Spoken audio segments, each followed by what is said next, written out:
Welcome to पोकोमेलन, बच्चों की खुशियों की दुनिया। क्योंकि बहू झूठ नहीं बोलती। सुधा और राकेश के 3 बेटे थे। शादी के बाद तीनों माँ बाप से दूर रहते और सिर्फ त्योहारों में आते। माँ जी, पिताजी, अगली बार आप लोग हमारे घर आइएगा।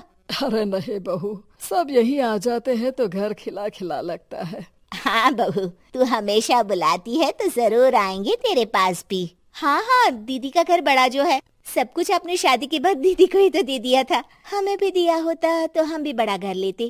क्यों सुनील? अरे नहीं, पापा ने सबको एक बराबर ही दिया है। छोटी बहू, क्या चाहिए तुम्हें, बोलो। वो आपके सोने की चेन वाली घड़ी है ना, वो अगर आप मुझे। तभी वहाँ मजली बहू भी आ जाती है। और मुझे ना आपका मंगलसूत्र कितना लंबा, सुंदर और भारी भी है। अरे हाँ हाँ, तुम दोनों को ही दूंगी बहू, चिंता न करो। चलो अब खाना लगाओ, खाना खाया जाए। सभी मिलकर खाना खाते हैं कि पड़ोसन आ जाती है। अरे सुधा बहन, थोड़ी चीनी तो देना, घर में शक्कर नहीं है और मेहमान सर पर बैठे हैं। अरे छोटी बहू, चाची को शक्कर तो दे दो।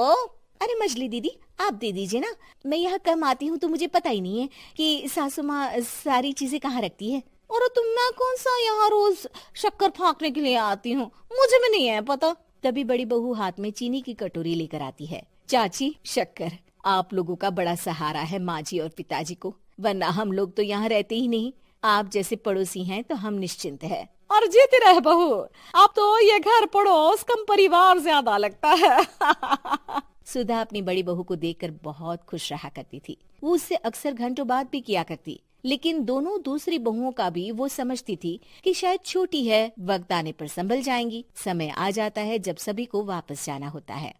माँ जी, हम लोगों की फ्लाइट पहले है, हमें इजाजत दे। वो सास के गले लगकर चली जाती है। थोड़ी देर बाद छोटी बहू कहती है, माँ जी, मैं ना ये सोफे के कवर और चादरें ले जा रही हूँ, यहाँ तो ऐसी ही पड़ी रहेंगी। हाँ हाँ बहू, ले जा। और कुछ चाहिए तो बोल। और तो चाहिए बहुत कुछ, पर चलिए कोई बात नहीं, अगली बार ले जाऊंगी मैं। ऐसे ही मंजली बहू भी घर का बहुत सारा सामान ले जाती है। सभी के जाने के बाद सुधा राकेश से कहती है, घर कितना सूना लग रहा है ना। हाँ, और खाली भी। तुम्हारी दोनों बहुएं सब बटोर गई। अरे ठीक है ना, हम दोनों ही तो हैं, कितना सामान लगेगा। फिर उन लोगों की नई गृहस्थी, इतना मत सोचा करे। समय बीतता है। ऐसे ही हर साल त्योहारों में सुधा और राकेश के बच्चों की बहू आते और जाते वक्त ढेर सारा सामान पैक कर कर ले जाती। लेकिन कुछ ही सालों में सुधा का देहांत हो जाता है। पिताजी, आप यहाँ अकेले क्या करेंगे, हम लोगों के साथ चलिए। अरे नहीं नहीं बहू, इस घर में सुधा की यादें हैं, मैं उसे नहीं छोड़ सकता हूँ। अब तुम लोगों की माँ नहीं रही।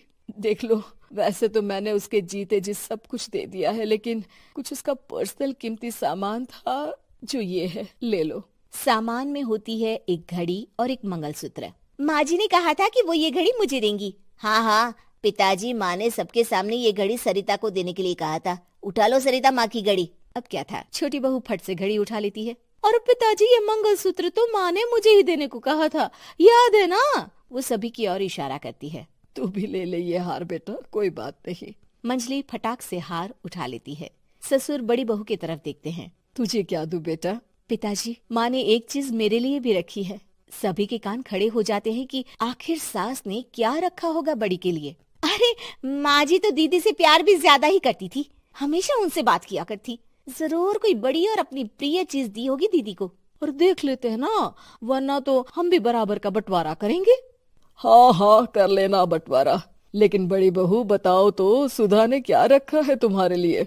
अभी तो हम लोग यही हैं पापा जी, जब जाने लगेंगे तो बता दूंगी। बड़ी बहू के मुंह से ये बात सुनकर बाकी 2 बहुएं सोचने लगती हैं कि आखिर क्या है जो दीदी को सासू माँ देकर गई हैं। दीदी, ऐसा तो नहीं ना कि पूरे घर का आधा हिस्सा माँ बड़ी भाभी को देकर गई हो। तभी वहाँ ससुर आ जाते हैं। नहीं नहीं, ऐसा कुछ नहीं है। मकान तो तुम तीनों का बराबर से है। देखो, बड़ी बहू से तुम्हारी सास ज्यादा जुड़ी थी, न जाने क्यों घंटों बात किया करती थी। पता नहीं क्या देकर गई है उसे। और ससुर जी, आपको क्या पता, चालाकी से पूरे घर के पेपर में साइन करवा लिए हो, या फिर कोई छुपा गहना।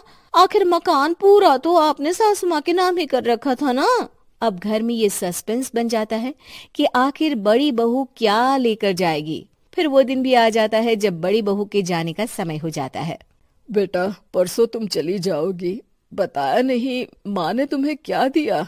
घड़ी और हार जो बेशकीमती था और तुम्हारी सास को सबसे ज्यादा प्रिय था, उसका तो बंटवारा भी हो चुका है। अब तुम्हारी बारी। हाँ पिताजी, आज मैं ये बात बताने ही वाली थी। माँ ने मुझे उससे भी बेशकीमती चीज दी है, और वो है आप। आपसे अधिक प्रिय उन्हें कुछ नहीं था। माँ चाहती थी कि आप मेरे साथ रहें। चलिए पिताजी। बेटा, मेरे पास तो कोई पेंशन भी नहीं है और ना ही कोई प्रॉपर्टी। लेकिन आपके पास संस्कार है पिताजी, जो मेरे बच्चे आपसे लेंगे, तो आपको ले जाने पर स्वार्थ ही है मेरा। चलिए ना पापा। सभी के सामने पिताजी बड़ी बहू और बेटे के साथ उनके घर चले जाते हैं। बाय बाय बच्चों, मिलते हैं अगले वीडियो में।